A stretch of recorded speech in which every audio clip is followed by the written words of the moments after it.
Oi, pessoal, eu sou a Camila Schutt, eu tô aqui com o Felipe Barreiros e a gente vai falar sobre trabalho remoto. Eu e o Fê, a gente já teve alguma experiência com isso e a gente decidiu dividir com vocês um pouco do que a gente sente, o que a gente aprendeu trabalhando remoto. Bastante coisa do que a gente vem falando também. A gente trabalhou essa semana muito intensamente num projeto, que é a Maratona de Aplicativos.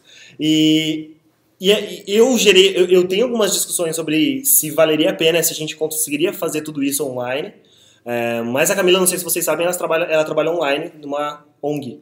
Eu trabalho remoto como engenheira de software para a Iridescent, que é uma ONG de ensino de ciência e tecnologia que está baseada nos Estados Unidos e eu desenvolvo a plataforma deles.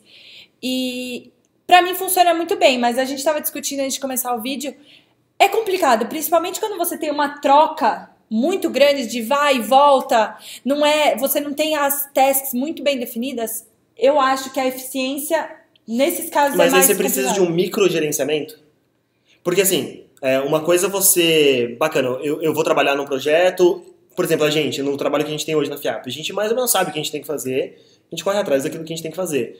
Mas essa definição de tasks, quando você vira remoto, você não precisa de um microgerenciamento, alguém falando exatamente o que você vai fazer, e você acaba completando as suas tasks. Se você não fizer aquilo lá, sei lá, como é que rola isso? Então, no caso da ONG, quando o trabalho remoto é de desenvolvimento, por exemplo, o engenheiro de software, o analista de sistemas, a gente tem algumas ferramentas que ajudam muito. Então, por exemplo, uma das que eu uso é o Trello, que a gente consegue escrever cards e detalhar todas as tarefas que a gente tem para considerar aquela tarefa cumprida. Então, a gente tem uma reunião semanal, no mínimo, para conversar sobre essas tasks, definir quais são as metas dessa semana, o que a gente vai entregar, o que não vai, e aí a gente consegue trabalhar tranquilamente remoto. Então, horário flexível, você simplesmente tem que se comprometer em entregar. Isso você já sabe quais são os objetivos da empresa inteira. Agora, gerando questão. Então, se você estivesse trabalhando numa startup, imagina uma empresa começando agora, um cara aqui, um cara na China, um cara, sei lá, um em cada lugar, e uma menina em outro lugar também, tem homens e mulheres trabalhando. Dá certo? Eu acho que exige uma experiência de todo. Quanto mais experiente o time for, eu acho que é mais tranquilo isso. Porque é bem difícil você trabalhar remoto com alguém que nunca trabalhou remoto. No caso da ONG, por exemplo, quase toda a galera já teve experiência com o trabalho remoto, já trabalha remoto há muito tempo. Então, entra alguém novo, você consegue pegar rápido o estilo de trabalho remoto. Tem a história do livro também, né? Tem, por exemplo, tem um livro que chama Remote Office Not Required, que tem algumas leituras obrigatórias. Então, todo mundo que entra, lê esse livro, porque é importante a gente ter um guideline, assim, tem algumas dicas. Por exemplo, uma das dicas vocês têm fusos diferentes, porque se tem gente de vários lugares do mundo, os fusos são bem diferentes. Então, todo mundo tem que achar um horário para trabalhar na empresa, onde fique 4 horas. Você tenha 4 horas com quase todo mundo trabalhando. Então, por exemplo, eu trabalho com bastante gente que fica nos Estados Unidos. Então, de manhã, eu uso meu tempo para desenvolver, fazer uma tarefa mais solitária. E de tarde, eu deixo mais para as atividades que são mais de gerenciamento, que talvez eu tenha que perguntar com alguém, assim. Reunião, essas coisas. Que aí a gente consegue ter sempre um intervalo de tempo onde tá quase todo mundo online e a resposta é mais pronta. Não adianta eu mandar um e-mail às 6 da manhã do Brasil, porque ele não vai responder. Eu só vou ter essa resposta lá pro meio-dia, 2 horas.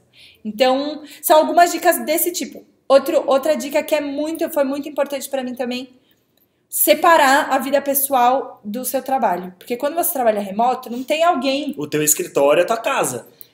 Isso, e você não divide a sua vida, é você que tá falando, agora eu decido que eu vou começar a trabalhar. Você não entra no ambiente... O horário de almoço, né? Tem tudo isso. O horário...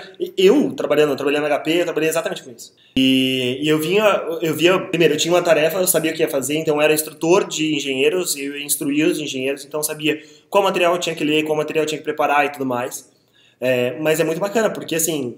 vou fazer um horário de almoço. O que você faz? Você liga a televisão, coloca uma série, assiste alguma coisa enquanto você está cozinhando, enquanto você está fazendo outra coisa. Esse intervalo de 1 hora, ele é muito maleável.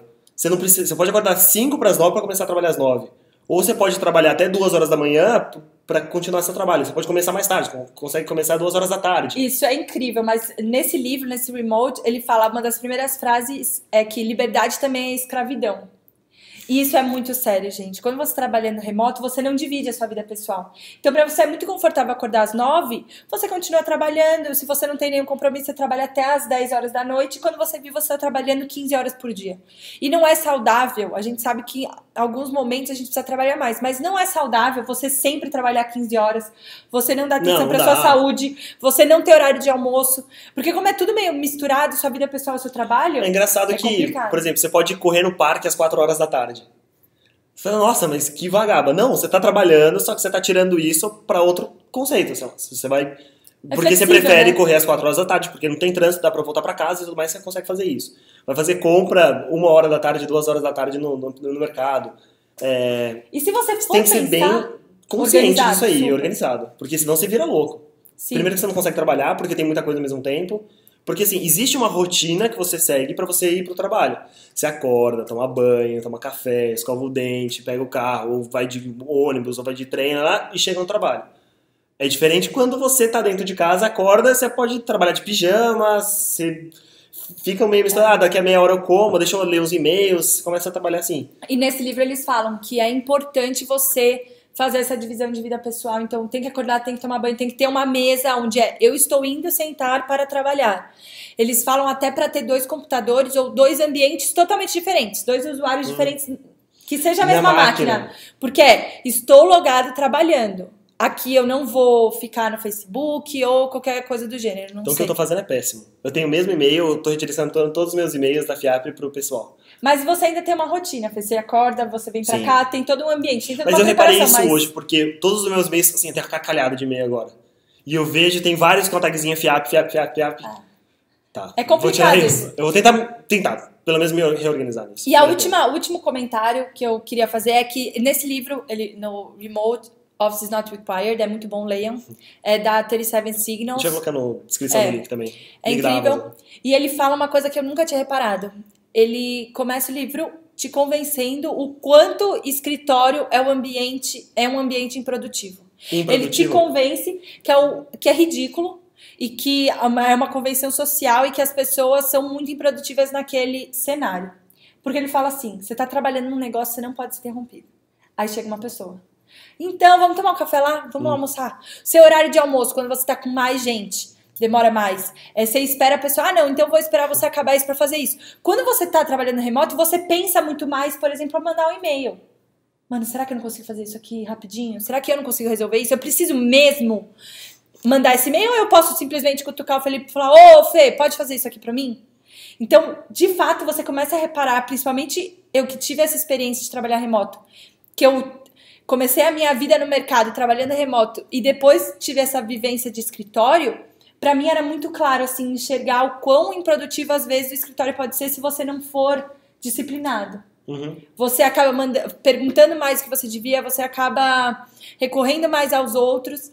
Então, é uma faca de 2 gumes, como diria a mamãe. Eu acho que é muito legal a experiência. E tem gente que se adapta muito bem, tem gente que não se adapta. E tem bastante coisa, um monte de dica, um monte de coisa que vocês podem fazer se vocês quiserem se adaptar, quiserem aprender mais sobre trabalho remoto. Eu até falaria que eu leria esse livro se eu não tivesse outros 5 livros pra ler até final de semana que vem. Você não queria comentar da Marissa Mayer? Conta aí. Marissa Mayer, verdade. A Marissa Mayer, ela saiu do Google e ela virou CEO do Yahoo. Faz um tempo já. Faz um tempo, faz 2 anos, eu acho. E, cara, eu sou fãzaço dela. Você gosta pra caramba dela também.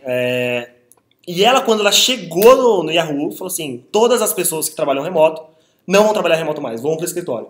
Gerou uma comoção mundial. Porque primeiro que não tinha lugar para trabalhar, não tinha mesa para esse pessoal trabalhar, o pessoal já não tava... Tinham pessoas que eram 100% online, gerou uma comoção e pessoas demitindo, eu vou sair daqui, o Yahoo vai quebrar e tudo mais.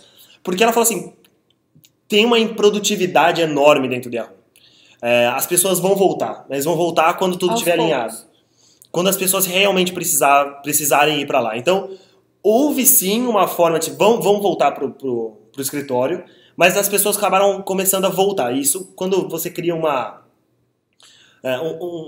senioridade no seu time. Seu time ele é melhor, seu time ele tem consciência daquilo, você consegue delegar tarefas, enfim. Ela queria tirar toda essa improdutividade que as pessoas tinham trabalhando, e isso, eu trabalhei em empresa grande, isso existe, isso é muito ruim, porque a gente vê empresas enormes, super bacanas, mas existe uma improdutividade dentro de casa que pode e deve ser batalhada. Não, a ideia não é tão grande e vocês conseguem trabalhar todos um grupo muito coeso. Sim, e por exemplo, uma das coisas que a gente faz é todo mês a gente tem uma reunião com independente. Tem 20 neguinhos no Hangout, ninguém fala muito, mas a gente faz questão de ter esse all hands meeting. Porque, por exemplo, como que você forma a cultura de uma empresa? À distância. À distância. É uma coisa super importante que todo mundo tem comentado, mas como você faz isso à distância? É muito mais difícil. Então tem um monte de coisinha aí que a gente tem que prestar atenção e que tem que fazer esforço. Que talvez trabalhando remoto a gente tem que fazer um esforço a mais. Então tem que rolar uma dedicação, tem que rolar uma confiança na hora que você vai recrutar. Você tem que sentir que aquela pessoa vai conseguir trabalhar remoto, ela tem que já ter uma experiência ou não, a gente vai testar ou não. Mas é isso, eu acho, né, Fê? É isso aí. O que eu queria pedir, eu sei que tem bastante gente que assiste ao nosso vlog, que esse pessoal trabalha remoto. Então eu queria que vocês mandassem sugestão, assim. Então eu trabalho remoto, eu gosto de fazer isso. Uso é essas mais ferramentas. produtivo por conta disso e tudo mais. Porque vai ser produtivo. A ideia é que a gente comece a alimentar essa máquina e ter mais comentários. Então, eu já trabalhei remoto, eu gosto disso, não trabalhei remoto por conta disso. Manda comentário pra gente, vai ser muito produtivo, a gente adora ler comentário. E é isso aí, então assina o nosso canal, a gente vai colocar o link pra vocês depois desse vídeo. E até a próxima semana.